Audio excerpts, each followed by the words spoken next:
politics. Arkansas Senator Tom Cotton now joins us. What is at stake in Georgia, Senator? Good morning. Good morning, Sandra. Well, pretty much everything is at stake in Georgia when it comes to the United States Senate and the Democrats' radical agenda. If the Democrats elect John Ossoff, a trust fund socialist, and Raphael Warnock, Jeremiah Wright's biggest supporter in Georgia, Chuck Schumer will be the majority leader. And your listeners probably heard what Chuck Schumer said in the streets of New York last week. First we take Georgia, and then we change America. And how do they plan to change America, Sandra? It's not just raising your taxes or taking away your health insurance on the job or confiscating your gun. They plan to do those things. But they also want to pack the Supreme Court. They want to make Washington, D.C. a state, to pack the Senate. They want to eliminate the Electoral College. The president is elected by a handful of megacities. They want to pass an amnesty that would grant legal status and ultimately voting rights to 15 million illegal aliens. They want to radically change this country. But I know the good people of Georgia are not going to allow them to do that on January 5th. You referenced Chuck Schumer's comments on Georgia over this past weekend. Here they are. Now we take Georgia, and then we change the world. Now we take Georgia, and then we change America. As you know, big money is pouring into this race, these races down there, Senator. What do you see ultimately happening? What's the message from your party? Well, I think Chuck Schumer basically just gave us our central message. I suspect Georgian voters may see that clip on a few ads between now and January 5th, because those are the stakes of this race, that Chuck Schumer and the Democrats want to fundamentally change America. The Republicans want to protect America.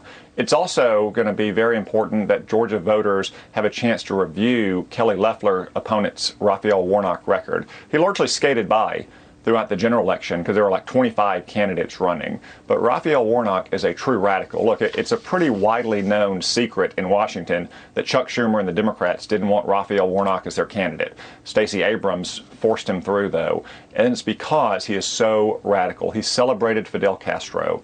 He has celebrated Jeremiah Wright. He even was arrested for obstruction of justice into an investigation of child abuse at his summer camp. Now, he has not answered questions about that.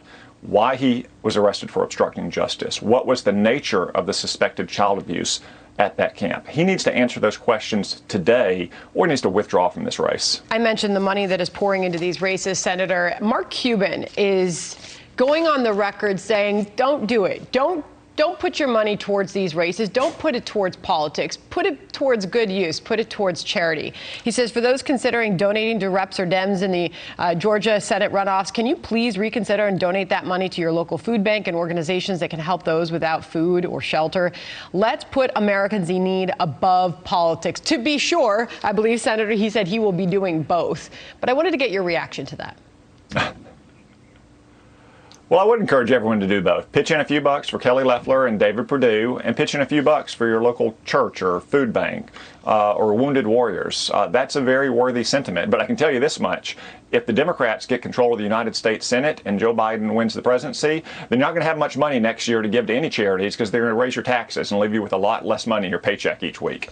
I want to read this to you from a Wall Street Journal headline on what President Trump may or may not do come 2024 if he does not win the current presidency. As Trump focuses on 2024, aide's Mole agenda for final days. He says the president's attention has been on his legal fight and a possible comeback bid, not a policy to-do list for the next 2 months. So, Senator, I'll put it to you. What do you see President Trump's role in the Republican Party for the next 4 years?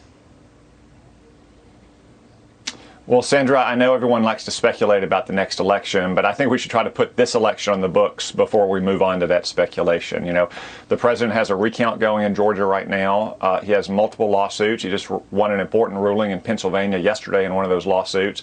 And we have these two vital runoffs in Georgia on January 5th. So before we move on to 2022 or 2024, I think we should put 2020 on the books first. Yeah, Kayleigh McEnany suggesting that he's going to have an impact on this party and on this country for decades to come. Here she is with that. I'll get your response.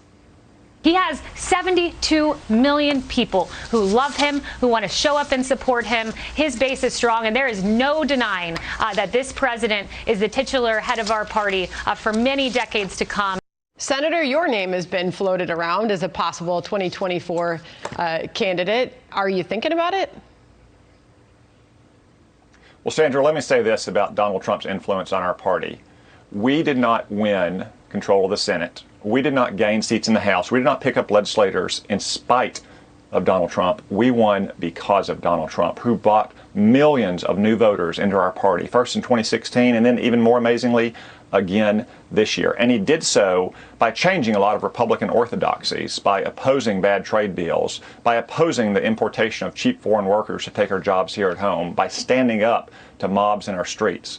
That's the agenda of the Republican Party going forward. And anyone who thinks that we're going to go back to the pre-Trump era of bad trade deals and open borders, they're just not thinking clearly about things. Just to circle back on the question, are you considering a run? Sandra, again, I'd like to put 2020 on the books. I'm going to be working hard to reelect my two colleagues down in Georgia before we move on to the next election. All right. We will have all eyes on Georgia and what happens next there. And we'll hear from you, it sounds like, a bit later. Senator, thanks for your time this morning. Thank you, Sandra. Thank you.